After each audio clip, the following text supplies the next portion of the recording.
नमस्कार, बहुत स्वागत है आपका। आप देख रहे हैं न्यूज का एक्स-रे और मैं हूं आपके साथ मृदुल शर्मा।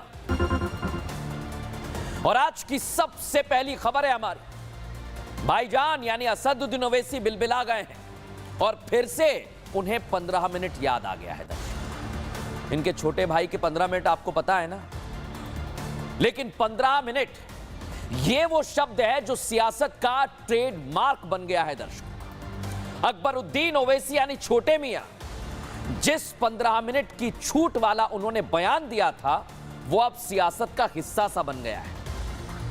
तब से ही महाराष्ट्र चुनाव के बीच कई बार 15 मिनट वाले बयान आपको सुनवा चुका हूं, मैं इसका एक्सरे भी कर चुका हूं।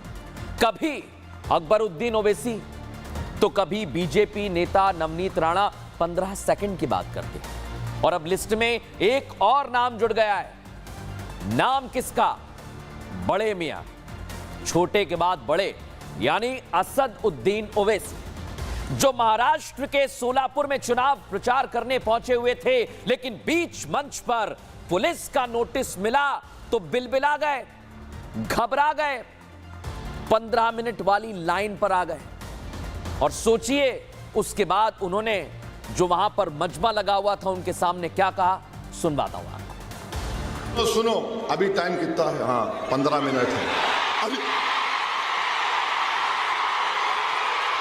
Very sorry, very sorry. 9:45 देखो, 9:45। अरे तो देखा दर्शकों आपने कैसे असदुद्दीन ओवैसी 15 मिनट का जिक्र कर रहे हैं और फिर खुद ही अलग अलग तरह से दिखा रहे हैं, जता रहे हैं। लेकिन पीएम मोदी और योगी एक है तो सेफ है का नारा देख रहे हैं, इसलिए असदुद्दीन ओवैसी घबरा गए। बीजेपी ने तो बटेंगे और कटेंगे वाली लाइन पर पूरा ग्राफ तैयार किया, बढ़ रहे हैं उस पर। देवेंद्र फडणवीस ने चुनाव में वोट जिहाद का जिक्र किया था और इसलिए असदुद्दीन ओवैसी बौखला गए। एकनाथ शिंदे ने जब हिंदुत्व को लेकर हुंकार भरी फैसले लिए, मुसलमानों के हित में भी शिंदे ने फैसले लिए, तो असदुद्दीन ओवैसी घबरा गए। और ओवैसी को डर है कि मुस्लिम वोट उनसे छिटक जाएगा, उनसे चला जाएगा, तो घबरा गए हैं असदुद्दीन ओवैसी। इसलिए दर्शकों, आज मैं कह रहा हूं, असदुद्दीन ओवैसी को बार बार 15 मिनट क्यों याद आ रहा है, दिखाता हूं रिपोर्ट में।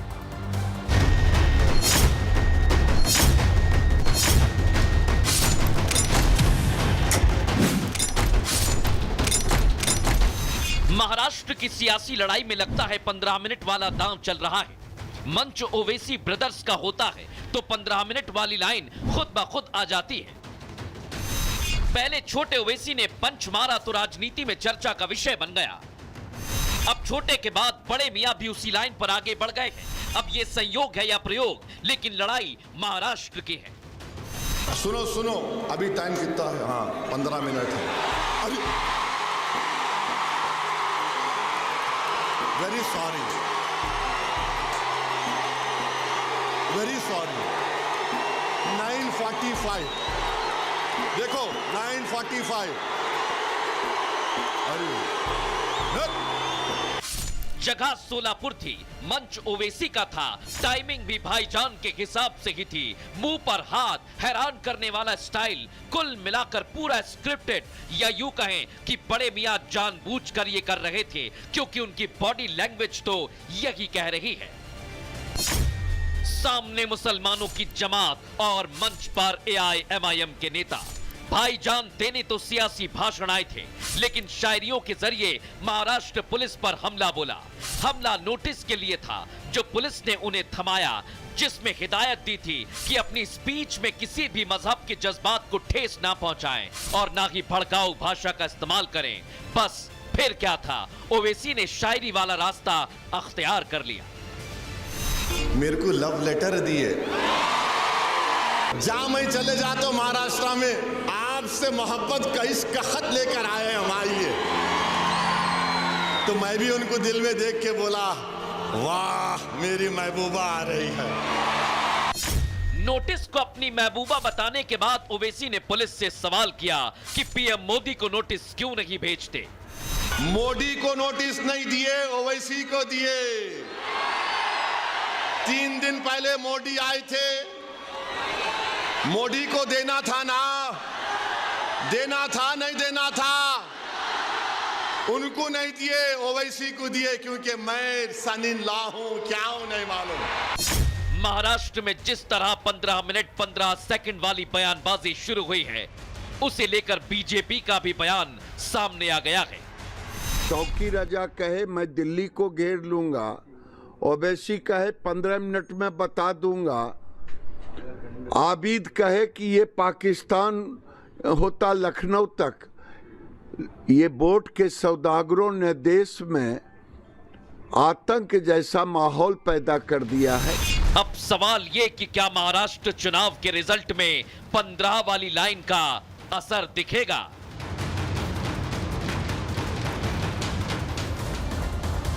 और दर्शकों, आज की एक और बड़ी खबर आपके सामने रख रहा हूं। बांग्लादेश मुस्लिम राष्ट्र बनेगा, क्योंकि बांग्लादेश से अब हिंदुओं को पूरी तरह साफ करने की तैयारी की जा रही है दर्शकों। और बांग्लादेश में कट्टरपंथी सोच आगे बढ़ रही है। कट्टरपंथी गुट लंबे समय से हिंदुओं को निशाना बना रहे थे, लेकिन अब सीधे सीधे सरकार और पुलिस, देखिए आप, हिंदू संगठनों को टारगेट कर रही है। वहां पर पूर्व प्रधानमंत्री शेख हसीना के देश छोड़ने के बाद से बांग्लादेश के हालात बदल चुके हैं दर्शकों, पूरी तरह बदल गए वहां के हिंदुओं के लिए।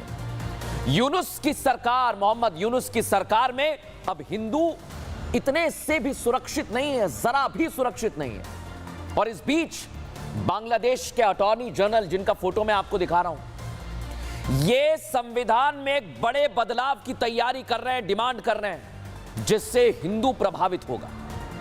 अगर इस मांग को मान लिया गया, संशोधन को मान लिया, तो बांग्लादेश में हिंदू रह नहीं पाएंगे, नहीं रह पाएंगे वहां पर। उन्हें मजबूरन वहां से भागना पड़ेगा, नहीं तो धर्म परिवर्तन करना ही उनके पास आखिरी विकल्प होगा दर्शकों। बहुत बड़ी बात कह रहा हूं मैं। लेकिन आज बांग्लादेश के अटॉर्नी जनरल का पूरा एक्सरे किया है। ये क्या मांग कर रहे हैं, ये कैसे हिंदुओं के खिलाफ आ गए दर्शकों, आइए जरा आपको बताता हूं। ये आप देखिए, मोहम्मद असदुज्जमान इनका नाम है, ये बांग्लादेश के अटॉर्नी जनरल हैं। संविधान में धर्मनिरपेक्ष सेकुलर शब्द को हटाने की मांग कर रहे हैं ये, और देश की 90% मुस्लिम आबादी होने का तर्क दे रहे हैं। सोचिए जरा, कह रहे हैं कि पहले अल्लाह पर हमें भरोसा और आस्था थी, अब मैं चाहता हूं, ये कह रहे हैं जनरल, कि सब पहले जैसा ही हो जाए। बांग्लादेश के संविधान में अनुच्छेद 2A का जिक्र किया गया दर्शकों, यानी सभी धर्मों के पालन का समान अधिकार बांग्लादेश में मिलता है। लेकिन अब आर्टिकल 9 बंगाली राष्ट्रवाद की बात करता है, यह विरोधाभासी है, कह रहे हैं जनरल साहब। अब संवैधानिक संशोधन लोकतंत्र को दर्शाते हैं, इन्होंने अपनी बात तो रख दी है। यानी इनका कहना यह है दर्शकों, बड़ी बड़ी मोटी मोटी बात समझ लीजिए, कि बांग्लादेश में 90% मुसलमान रहते हैं, तो फिर बाकी धर्मों को अधिकार क्यों मिले? और बांग्लादेश के अटॉर्नी जनरल की संविधान से सेक्युलर शब्द यानी धर्मनिरपेक्ष शब्द हटाने की यह मांग सीधे तौर पर हिंदुओं के खिलाफ है। और किस कदर वहां माहौल खराब हो चुका है दर्शकों, वो मैं आपको दिखाने वाला हूं। ये आप देखिए, मोहम्मद असदुज्जमान कोर्ट में जस्टिस फराह महबूब और देबाशीष रॉय चौधरी की बेंच के सामने 15वें संशोधन की वैधता पर सुनवाई के दौरान यह मांग उठाई है। अब आप सोचिए, इसी बात से अंदाजा भी लगाइए कि बांग्लादेश में हिंदुओं के खिलाफ जहर किस कदर फैल चुका है, एक छोटी सी गलती की वजह से। बांग्लादेश का हिंदू खतरे में आ गया है दर्शकों। बांग्लादेश की कुल आबादी 17 करोड़ से ज्यादा की है, और आपको पता है इस आबादी में सबसे बड़ी अल्पसंख्यक आबादी हिंदुओं की है, जो जनसंख्या का तकरीबन 8% है। देख लीजिए, आंकड़े आपके सामने रख रहा हूं, और सोचिए फिर आप भी कि ये हालात तो बांग्लादेश में तब हैं जब वहां के संविधान ने अल्पसंख्यकों को अपने धर्म के पालन का अधिकार दिया। अगर ये अधिकार भी उनसे छीन लिया तो सोचिए क्या होगा, वो कहां जाएंगे, अल्पसंख्यक हिंदुओं के हालात आगे क्या होंगे, विचार करिए आप थोड़ी देर के लिए। और यही वजह है दर्शकों कि वहां के अटॉर्नी जनरल इस अनुच्छेद में संशोधन की मांग कर रहे हैं। भारत का पड़ोसी मुल्क यानी भारत के पड़ोस में जितने भी मुल्क हैं उनमें अब हिंदुओं के हालात बद से बदतर हो गए। और आज आपको बताने वाला हूं मैं कौन से मुल्क हैं वहां पर हिंदुओं की हालत क्या हो गई है। इस्लामिक देशों में अल्पसंख्यकों की स्थिति बेहद खराब है। पाकिस्तान में गैर मुस्लिम की स्थिति बहुत खराब है। 1947 में पाकिस्तान में अल्पसंख्यकों की आबादी 23% थी। 2011 में क्या हुआ दर्शकों, ये घटकर 3.7% पर आ गए। कहां गए ये हिंदू, कहां गए ये अल्पसंख्यक जो इस्लाम को नहीं मानते? या तो उनका धर्म परिवर्तन हुआ, या वो मार दिए गए, या वो भगा दिए गए, या भारत में आ गए। सोचिए जरा, कई अंतर्राष्ट्रीय रिपोर्ट्स भी बताती हैं दर्शकों कि पाकिस्तान या फिर बांग्लादेश या फिर अफगानिस्तान, यहां गैर मुसलमानों के साथ बुरा बर्ताव किया जाता है। पाकिस्तान में अक्सर हिंदू मंदिर, सिख गुरुद्वारों पर हमले की खबरें आती हैं, हम दिखाते हैं। और अफगानिस्तान में भी सिख गुरुद्वारों को निशाना बनाया गया था। आपको याद है ना कैसे वहां पर हमारे सिख भाई भागे थे। अमेरिकी सरकार की रिलीजियस फ्रीडम की रिपोर्ट के मुताबिक, लिख लीजिए कहीं से, पाकिस्तान में धार्मिक स्वतंत्रता की स्थिति बद से बदतर होती जा रही है। वहां हिंदुओं की टारगेट किलिंग, ईश निंदा के मामले, जबरन धर्मांतरण और अल्पसंख्यक हिंदुओं के खिलाफ नफरत फैलाने वाली बातें बढ़ गई हैं। रिपोर्ट में तो अनुमान लगाया गया है कि यहां हर साल 1000 से ज्यादा लड़कियों का जबरन शादी के बाद धर्मांतरण करवा दिया जाता है। ये घटनाएं हिंदू और ईसाई लड़कियों के खिलाफ सबसे ज्यादा, उनके साथ सबसे ज्यादा होती है दर्शकों। और इन देशों में अल्पसंख्यकों को धार्मिक आधार पर प्रताड़ित किया जाता है। इसी कारण वहां से हजारों लाखों लोग भारत में आ गए, शरणार्थी बने हुए हैं। लेकिन अब क्या हो रहा है दर्शकों, बांग्लादेश में भी कुछ ऐसा ही हो रहा है और हिंदुओं के हालात वहां पर भी अच्छे नहीं रह गए दर्शकों। अब तो हालात बद से बदतर हो रहे हैं और हालातों को देखकर लगता है कि आने वाले वक्त में वहां पर सिर्फ मुस्लिम ही रह जाएंगे, क्योंकि बांग्लादेश में ना हिंदुओं को बख्शा जा रहा है, ना हिंदुओं के मंदिरों को और ना ही हिंदू संगठनों को। बहुत बड़ी बात कह रहा हूं मैं, इसका सबूत आज आपके सामने रख रहा हूं। इस्कॉन टेम्पल आप जाते होंगे, आपके शहर के आसपास होगा, अब तो उस पर भी बांग्लादेश में उंगली उठाई जा रही है। सोचिए आप, और ये सवाल कोई और नहीं बल्कि बांग्लादेशी पुलिस उठा रही है जो रक्षक है। यानी बांग्लादेश की पुलिस तो हिंदू धार्मिक संगठन इस्कॉन को आतंकवादी संगठन बता रही है। सोच लीजिए अब कि मानसिकता में क्या चल रहा है। भक्ति जो करते हैं भगवान की, वो आतंकी कैसे हो गए, आज हमारा सवाल है। और पुलिस तो दावा कर रही है कि बांग्लादेश में जो सामुदायिक हिंसा हो रही है उसके पीछे इस्कॉन के सदस्य हैं। इसके पहले इस्कॉन के वरिष्ठ प्रचारक चिन्मय कृष्ण दास के खिलाफ भी देशद्रोह का मामला दर्ज किया गया था। ये वहां के हिंदुओं के हालात हो गए।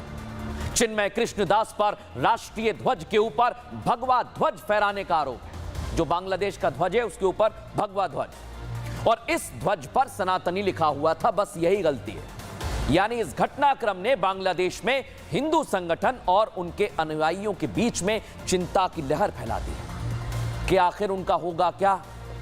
और आप जानते हैं दर्शकों कि ये सब क्यों किया जा रहा है, क्यों आखिर बांग्लादेश से लेकर अब तक पुलिस तक और हिंदू वहां सबके निशाने पर आ गए। सरकार हो, पुलिस हो, सेना हो, हिंदू संगठनों के पीछे ये सब पड़े हुए हैं। इसके लिए रिपोर्ट तैयार की है, वो आपको दिखाता हूं।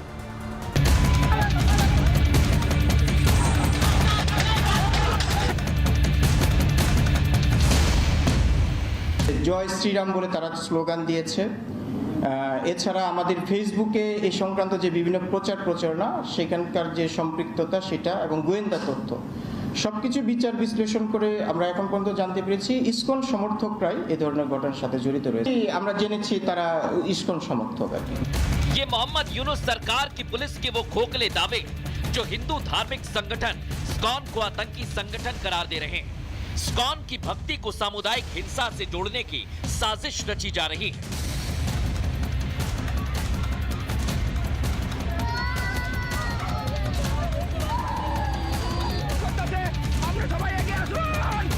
स्कॉन पर आरोप लगाने वाली मोहम्मद यूनुस सरकार को हिंदुओं के खिलाफ हिंसा की ये तस्वीरें क्या साफ साफ नहीं दिख रही, जिनमें कहीं से कहीं तक स्कॉन के सदस्य नजर नहीं आ रहे।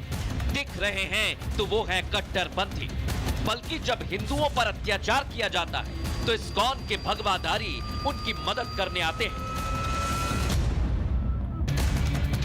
बांग्लादेश में हिंदुओं के साथ मारकाट कौन कर रहा है वो इन तस्वीरों में साफ दिख रहा है। इन सब के बावजूद बांग्लादेश पुलिस स्कॉन को आतंकी करार दे रही है।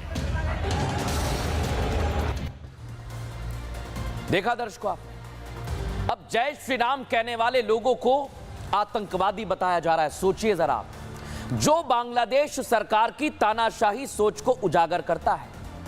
लेकिन ये कोई पहली बार नहीं है जब बांग्लादेश में स्कॉन को निशाना बनाया जा रहा हो।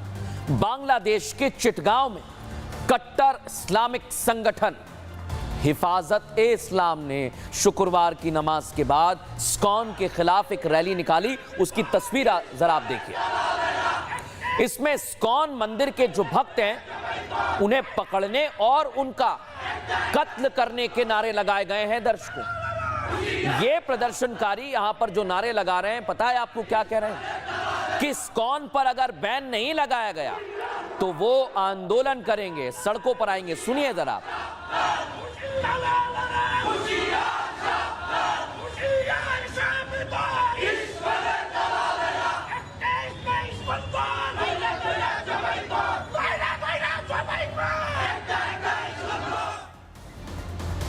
देखा आपने, ये वहां पर हिंदुओं की हालत हो गई है दर्शकों। लेकिन आज इसी से जुड़ी हुई एक और खबर आपके लिए लेकर आया हूं।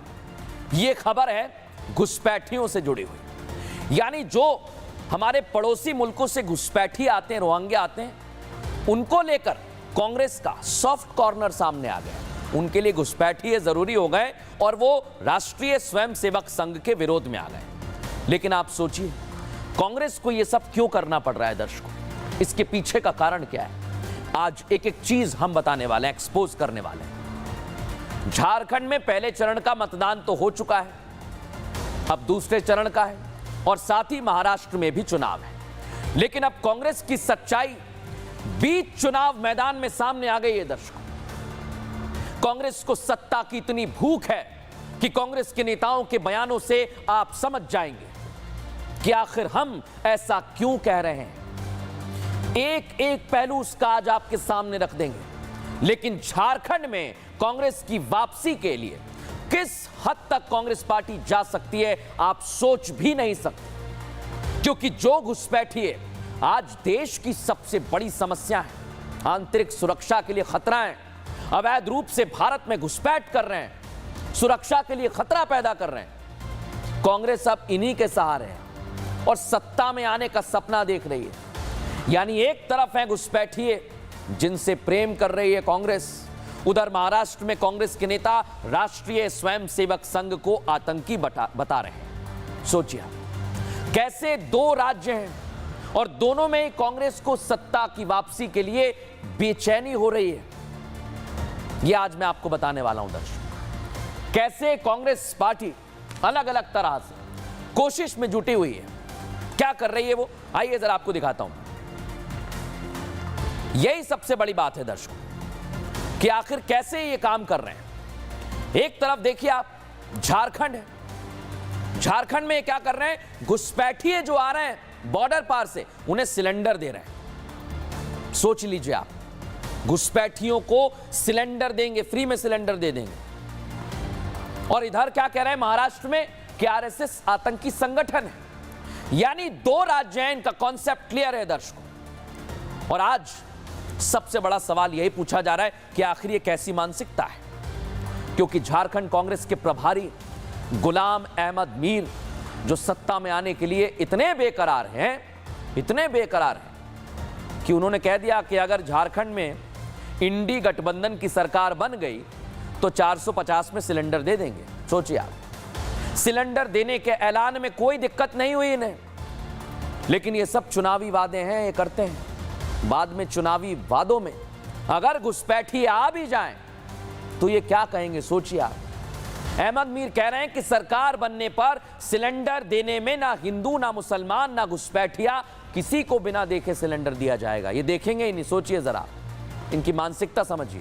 क्या कह रहे हैं, सुनवाता हूं आपको। जैसे सरकार बनेगी 1 दिसंबर से गैस सिलेंडर का कीमत सिर्फ 450 रुपए। हिंदू देखा जाएगा, ना मुसलमान देखा जाएगा, ना घुसपैठिया देखा जाएगा, तो ना कोई और चीज देखा जाएगा। किसी भी तबके से हो उसको 450 रुपए में गैस सिलेंडर दिया जाएगा।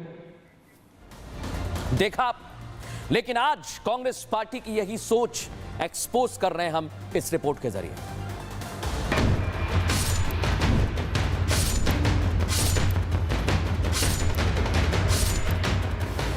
करीब एक हफ्ते पहले बीजेपी नेता निशिकांत दुबे ने अपने सोशल मीडिया प्लेटफॉर्म एक्स पर एक पोस्ट किया। पोस्ट झारखंड सरकार से जुड़ा, जिसमें कांग्रेस और जेएमएम की वोट बैंक की राजनीति के लिए घुसपैठियों का सहारा लेने का जिक्र था। निशिकांत दुबे ने पोस्ट के जरिए घुसपैठ की साजिश करने वाली बात कही, लेकिन अब कांग्रेस के नेताओं का असली चरित्र सामने आ गया। चुनाव जीतने के लिए कांग्रेस के नेता खुलेआम वादे कर रहे हैं। वादे जनता के लिए तो ठीक है, लेकिन घुसपैठियों पर भी उनके सुर समर्थन वाले सुनाई दे रहे हैं। जैसे सरकार बनेगी 1 दिसंबर से गैस सिलेंडर का कीमत सिर्फ 450 रुपए। हिंदू देखा जाएगा, ना मुसलमान देखा जाएगा, ना घुसपैठिया देखा जाएगा, तो ना कोई और चीज देखा जाएगा। किसी भी तबके से हो उसको 450 रुपए में गैस सिलेंडर दिया जाएगा। झारखंड में जेएमएम और कांग्रेस के तुष्टीकरण वाली राजनीति को लेकर पीएम मोदी ने हमला बोला और इसे देश के लिए खतरा बताया। उनका एक नेता घोषणा कर रहा है कि जो घुसपैठिए हैं, रोहिंग्या है, बांग्लादेशी है, उनको हम सस्ते में गैस सिलेंडर देंगे। ये वोट पाने के लिए देश के साथ कैसा खेल खेल रहे हैं, इसका ये उदाहरण है। कांग्रेस नेताओं के मंसूबे धीरे धीरे सामने आ रहे हैं। कांग्रेस सत्ता वापसी के मोह में इस कदर डूब चुकी है कि उसे घुसपैठियों से भी परहेज नहीं है। लेकिन देश के गृह मंत्री अमित शाह साफ कर चुके हैं कि झारखंड से चुन चुन कर घुसपैठियों को वापस भेजा जाएगा। हेमंत सरकार का ध्यान केवल और केवल घुसपैठियों को घुसाने के लिए है। मैं आपको वादा करता हूं, इंसान तो क्या, परिंदा भी पैर नहीं मार पाएगा, घुसपैठ नहीं। एक एक को चुन चुन कर झारखंड से वापिस भेजने का काम भारतीय जनता पार्टी करेगी। मुस्लिम तुष्टीकरण की राजनीति के बाद अब घुसपैठियों को लेकर कांग्रेस का सॉफ्ट कॉर्नर सब कुछ बता रहा है, जिसे लेकर अब सियासी बयानबाजी शुरू हो चुकी है। घुसपैठी कौन है करके आप बताइए। आप सारे झारखंडियों को घुसपैठी बोल के जो हम गारंटी देता है उसको ना देने का काम करवाने का कोशिश करता है, उसके लिए हम राजी नहीं है। जो मुस्लिम तुष्टीकरण की राजनीति कांग्रेस करती है, कांग्रेस की ये सोच देश के सामने उजागर हुई है।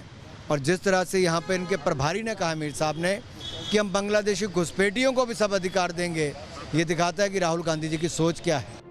एक तरफ झारखंड में कांग्रेस और जेएमएम घुसपैठियों के समर्थन में दिखाई दे रहे हैं, तो बीजेपी का एजेंडा साफ है कि जो देश के लिए खतरा होगा उसे बाहर किया जाएगा, जिसमें सबसे पहले प्रायोरिटी पर घुसपैठिए हैं। झारखंड में तो आपने देख लिया कांग्रेस की सच्चाई, घुसपैठियों से प्रेम। अब आपको लेकर चलने वाला हूं मैं महाराष्ट्र, जहां पर ये आरएसएस को आतंकी संगठन बता रहे हैं दर्शक। लेकिन आज इसका भी हमने एक्सरे किया है, कौन है ये नेता, क्योंकि झारखंड में कांग्रेस के नेता का चेहरा आपने देख लिया है। अब महाराष्ट्र में कांग्रेस एक बार फिर आरएसएस को लेकर विवादित टिप्पणी कर फंस गई। राष्ट्रीय स्वयंसेवक संघ जो किसी भी परिस्थिति में, किसी भी आपदा में जाते हैं, बिना भेदभाव के, बिना जाति धर्म देखे लोगों की मदद करते हैं, निस्वार्थ भाव से सेवा करते हैं। अब कांग्रेस को वो आतंकी नजर आ रहे हैं। कांग्रेस जिसके निशाने पर ही हमेशा से बीजेपी के साथ साथ आरएसएस रही है, राहुल गांधी के निशाने पर भी।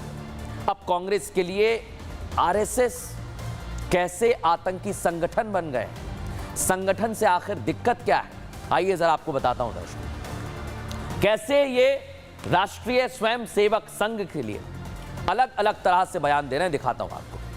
पहले ये देख लीजिए, हुसैन साहब, आरएसएस आतंकी संगठन की तरह हिंसा करता है। सोचिए आप। दूसरे आ गए उलेमा बोर्ड, ये कह रहे हैं कि अगर इंडी की सरकार बने तो राष्ट्रीय स्वयंसेवक संघ को बैन कर दिया जाए। एक और है तौकीर रजा, ये कहते हैं कि राष्ट्रीय स्वयंसेवक संघ आतंकी संगठन है। सोचिए जरा।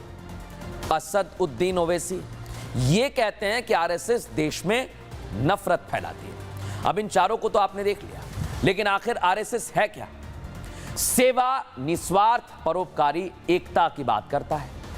आरएसएस की तरफ से कहा जाता है कि हम निस्वार्थ सेवा करते हैं, लेकिन आप सोचिए दर्शकों कि जब इस तरह से एक एक करके सवाल उठाए जाएंगे तो इसका कारण सिर्फ एक है, वो है तुष्टीकरण। रिपोर्ट आपको दिखाता हूं।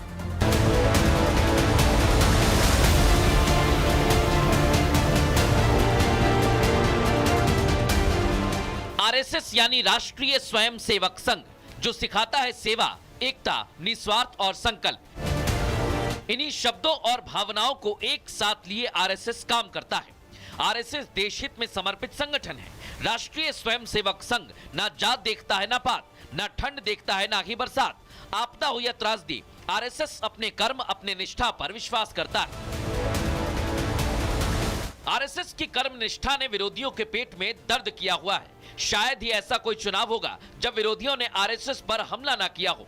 एक बार फिर आरएसएस को आतंकी संगठन बताया गया, वो भी सिर्फ इसलिए ताकि अपने वोट बैंक को खुश किया जा सके। आरएसएस ये आतंकवादी संगठन है, इसलिए मैं बोल रहा हूँ क्योंकि वो हिंसा पढ़ाते हैं, लोगों को हिंसा बताते हैं। कि आरएसएस के शाखाओं पे बच्चों के दिल के ऊपर थाम ले देते हैं। एक पहली बात ऐसी है कि झूठा कैसा बोलना है, वो हिंसा सिखाते हैं। बार बार आरएसएस को आतंकी तो कभी देश में नफरत फैलाने वाला संगठन बताया जा रहा है, और महाराष्ट्र में एक बार फिर कांग्रेस नेता के इस बयान से सरगर्मियां बढ़ गई हैं। ये गतिविधि क्या है? आतंकी ही है ना, कि दो ग्रुपों में लड़ा दो, भावनात्मक रूप से चार्ज कर दो, एक दूसरे को मारपीट करने लगे, तलवार लेकर के भांज रहे हैं। ये क्या है? आतंकी गतिविधि नहीं है तो क्या है भाई? हुसैन दलवाई, कांग्रेस के वरिष्ठ नेता, कहते हैं कि हिंदुत्ववाद, हिंदू आतंकी है।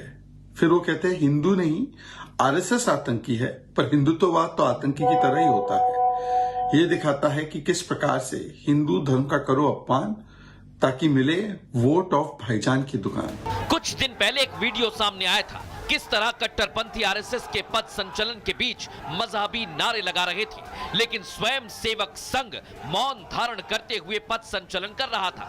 ये वो कट्टरपंथी और विरोधी हैं जो ना आरएसएस को जानते हैं और इस संगठन के काम को, इनका मकसद सिर्फ और सिर्फ आरएसएस को कोसना है।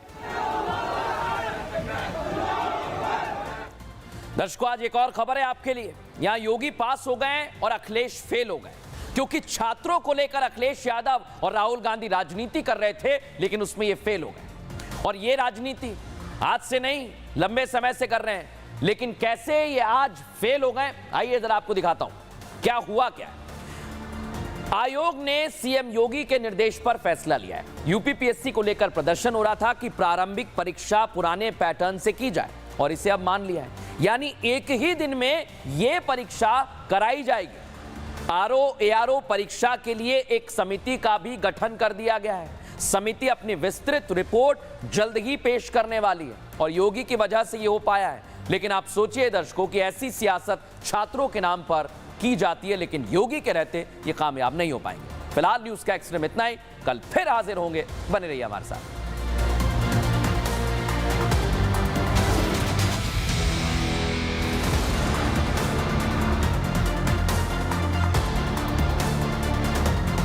मन से उठाया गया और उसके बाद अब उन्हें गिरफ्तार करके यहाँ से ले जाया जा रहा है। ये वही जगह है कल जहाँ पर आगजनी हुई थी, जगह जगह गाड़ियों के जले हुए अवशेष आपको नजर आ रहे हैं। लेकिन अब तमाम फोर्सेस के बीच में नरेश मीणा की जो गिरफ्तारी